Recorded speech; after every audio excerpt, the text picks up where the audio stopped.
بسم الله الرحمن الرحیم. منم حبیب ده، اګریکلچر ایکسټنشن افیسر وانا لور وزیرستان. په ټول ناول خو زه د اف ام 96 ډېره شکریا ده کوم چې د خپل مصرفیات کې مشته خپل ټیمو ایسته. دا یو مصر زمیندار ویلور دی، ساخی زمیندار دی چې ډېر پروګریسیو فارمر دی. نو دا تقریبا 2 کولا کېږي چې ورټیکل نت فارمینګ په میش په ما ډسټریکټ کې دا یو پروجیکټ شروع شوی دی. نو دلته میش په لور وزیرستان کې څه فارمر میش سلیکټ کړی دي چې هغه تعمیل ورټیکل نت فارمینګ ور کړی دی. نن میجه دی فیلډ ته وزټ وکړ، ماشاءالله ډېر بهترین ټماټر دي او د چې کوم دنه پرسنه وکړه نو کم از کم 13-14 فوټ پره دغه ټماټر هایټ دی. لکه دا ټماټر د سایډ ته دا نیو ټیکنالوژي ته دا خلک ویل وړي دغه زیات ډیماند سره زیات دا ویل دی. لکه تاسو پته دو چې یو به مسلې دي واټر ټیبل لوند راوندای، بیماری مسلې هشته پکې. نو مزکه کامانسی او آمدنی زیاتای، مزدرا کم دو آمدنی زیاتای. لکه په دغه ټماټر کې دا هایبریډ سیډ دی نو دغه په دا باندې بیماری کمه کیږي، په دا کې چان ټماټر نه وي دغه لایف زیاتای.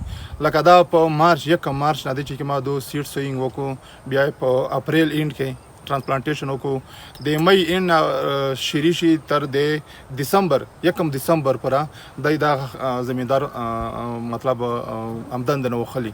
لکه داسې دو چې دا 2 کولا کېږي دا ورټیکل نت فارمینګ دا ټنل فارمینګ چې میش په دغه مر ډسټریکټ کې یا په ساوث وزیرستان کې میر لور کې فارمر ته ورکړي دي. ته یقین معنا چې میشته یو زمیندار درېمي د مینا د ټنل فارمینګ یا د ورټیکل فارمینګ د مینا ډیماند کو. اوس یو پروجیکټ و تقریبا داسې 2 ورځې کېږي چې هغه کوراندازي هم په وشوله. می سره 1568 فارمر صرف ټنل فارمینګ ته اپلای کړي و. نو دا لکه اوس د خسرت ادارو جهان سره ول روغی. لکه دلته اول خبره تا وکړه چې د بي غټه مسله دو. اوس هغه زمیندار چې کوم نه ساخي زمیندار د خبره وکړه چې زه د 3 یوستنه 3000 نه ابو پټي ټماټر وبسم.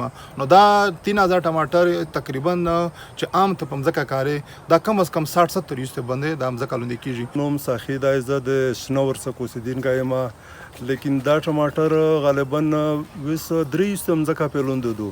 خدا د 100 یوست مقابله کو او کبه چیرې په مځکه باندې وکاره دا 100 یوست د 3 یوست آمدن هم بیان کو. خدا غ بیماری هانو کو دغه بیټي چې کیما دغه نوم یې دای ساحل او دغه چې کیما متاکیم بنسینار کړي شوی دی، لامزیر کړي شوی دی، لکیم شاینر کړي شوی دی، تاسو ته زراعت طرف نرغل دي.